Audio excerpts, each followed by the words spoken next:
here. Welcome back to my channel, and yes, I know it has been a minute. Life got in the way and my mom was in town. She lives in Southern California and I'm in Sacramento, so she was actually here for a while visiting. And my son and his wife and my granddaughter, yes, I have a granddaughter, they were here almost every day visiting my mom and me, and just here. And when my grandbaby is here, nothing else matters, you guys, because she is the most perfect thing in the world, and she's my first grandkid, so I absolutely adore her. And I don't know, it's just the things of life. So here I am back at another video. Sorry it took so long, but yeah, let's get started, you guys. We're gonna go all the way to London. This is the story of Joy Morgan. Joy Morgan was born February 12th, 1998. She lived in South London with her mom, 2 sisters, and a brother. Her family struggled financially when she was growing up. Her mother, Carol, she worked 12 to 15 hour shifts as a caretaker just so she can take care of the family. Now, Joy was the epitome of her name. Not only was she a joy, but she was kind and thoughtful and always wanting to help. She was funny, energetic, and always smiling. In 2014, Joy's dad took his life, unfortunately, and she also lost a close uncle and a stepdad in like a short period of time. The deaths of these men in her family devastated Joy. After that, her family described her as vulnerable and that she longed to be part of something. That was her sister's words. She then joined a church called Israel United in Christ. Now, I did some research into this religion as far as what they believe, their standard. Let's just say that is very different, and I'm trying to be respectful here. I don't fault people for their religious beliefs because I am Pentecostal, apostolic. We have beliefs that people have looked at me before, like, you don't believe in doing this? All you wear is skirts and dresses? Yes, I do. So I try not to fault people for what they believe because that's between them and God. And plus, I have very strong religious beliefs that I don't waver from because it's in the Bible. God said it, and that settles it. Period. Now, one of the beliefs in Joy's new church was they believed that all white people were devils and that they came from hell to obliterate black people. Now, I know that's in London, and I don't claim to know anything about the history of London or anything like that because I'm in the United States.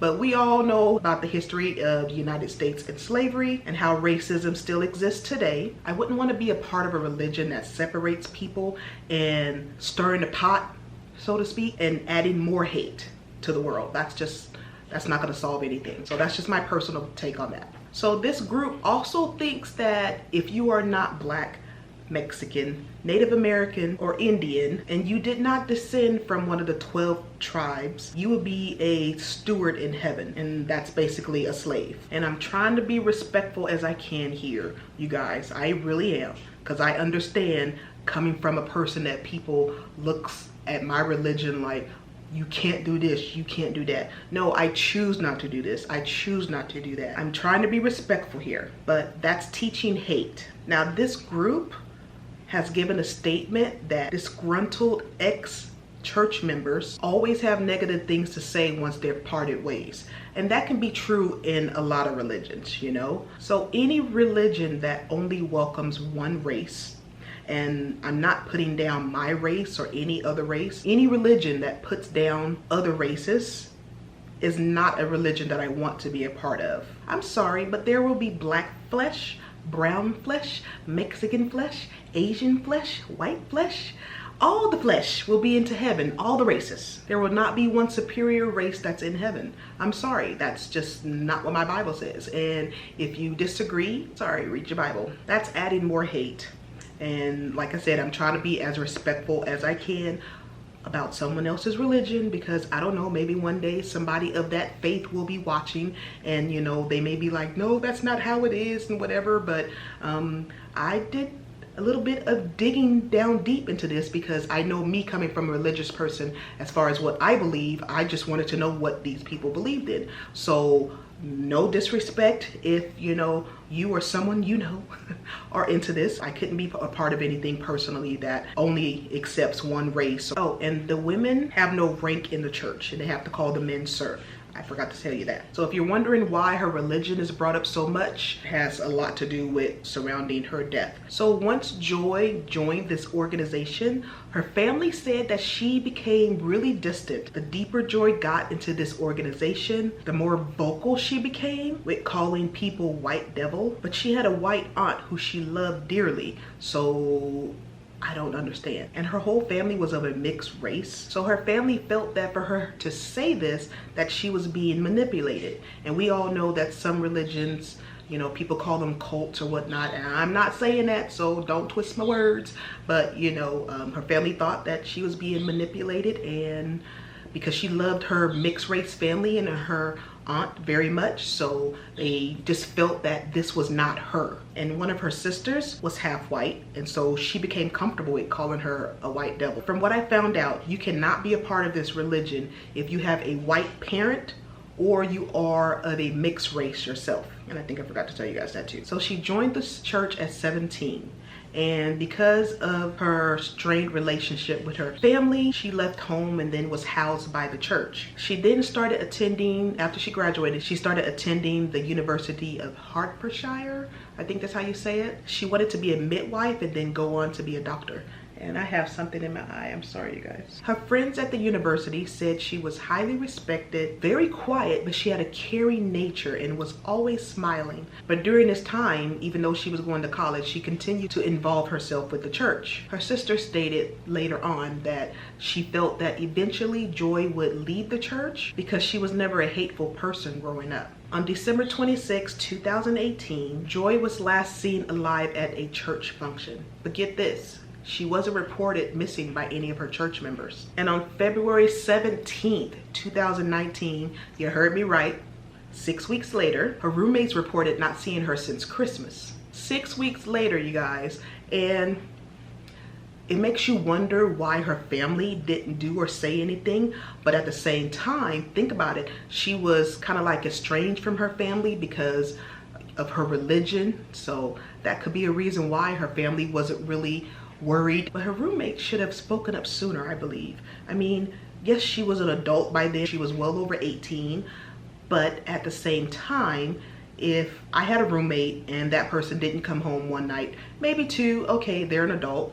But after three, be like, hey, so-and-so, are you okay? Just checking in on you. So 6 weeks go by and her roommates are like, by the way, Joy is missing. At that time, Joy's mom didn't report her missing. So they found no evidence that she was alive or dead or that she wanted to leave the church because the church members hadn't seen her either. And I forgot to mention that on December 28th, phone number was removed from the church social media chat group, but not by Joy. The police then launched a extensive investigation and immediately they arrested, and I'm gonna have trouble saying this name, so actually you guys let me look on my phone because I did put it in here. They arrested, and I will put it up here also so you guys can see, Shofan El Israel. Okay, I'm sure I butchered that name. He attended the same church and they arrested him on February 9th, 2019. So they searched his car and they found Joy's house keys. He claims that he drove her home on December 26th. That was the last day anyone seen Joy alive. So he said she must have left them in his car. Then how did she get in, sir? How did she get in her house if she left her keys in your car? But Israel, and that's what they called him for short, he was acting really concerned. Like, oh my God, is she dead? And at this point, the police didn't even mention that she was dead or alive or anything like that. So he was just like, oh my God, is she dead? Because this is shocking. Feels like I'm dreaming and I gotta wake up. Oh my God, is she dead? So at that point, police didn't have enough evidence, so they let him go. But re-arrested him February 26, 2019. And then he was charged for murder, but her body still had not been found. Now, Israel was born in Nigeria and moved to London in 1997. His original name was, once again, you guys, I'm going to butcher this. Birth name was, and once again, I will put it up here so you guys can see, Aljibola.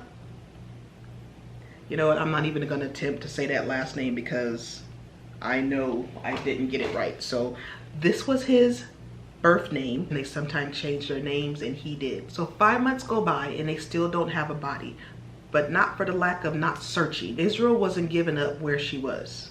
Now, can you imagine having a family member and you know something horrible happened to them, but don't know where, don't know how, don't know anything. And his or her killer is refusing to give up any information. That's narcissistic behavior to me, and he wanted to control the situation. So he pled not guilty at his trial, but he did admit to spending 2 nights alone with Joy in his flat, but claimed he lied because in his religion, you're not allowed to be alone with the woman that wasn't your wife. If she was a family member, sister, cousin, aunt, whatever, that's different. But if she was not related to you, then the religion frowns upon that. So despite all the evidence they had against him, he still wasn't talking. He refused to reveal the location of her body. So on August 5th, 2019, he was sentenced to life in prison with a minimum of 17 years. Then in October 2019, it's good news, but it's not good news because we all know she wasn't found alive, right? Someone was out walking their dog and they found a body wrapped in bags covered with logs. So he was trying to hide her body. The body was bound with tape, and they found fingerprints all over everything, which clearly led back to Israel. They identified the body through DNA testing, and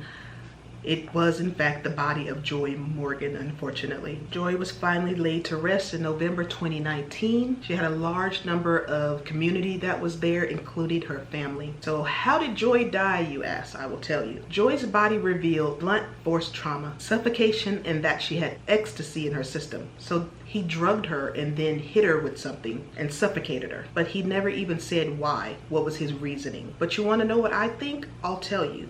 Israel was married, not to Joy, of course, and he did give her a ride. That was true, but somewhere along the way, and I don't know, maybe they had something going on behind the scenes, but from what her family said, probably not, because she was so devoted to her religion and doing things the right way according to them that she didn't sway on any of the standards or any of the rules. She wanted to follow their rules. So her family doesn't think that she was having a relationship with him. I think that he was taking her home, and the reason why she left in the car with him when they weren't supposed to be alone, I don't know. So we do know, whatever the reason she got in the car, we do know that he gave her a ride. And obviously I wasn't there, but I think that somehow along the way that he drugged her and maybe tried to push himself upon her. She was coherent enough to fight him off, and then he killed her because he didn't want his church to know, because I'm sure she would have said something, and he didn't want to lose his position in the church. I don't know why this story intrigued me, maybe because the whole church background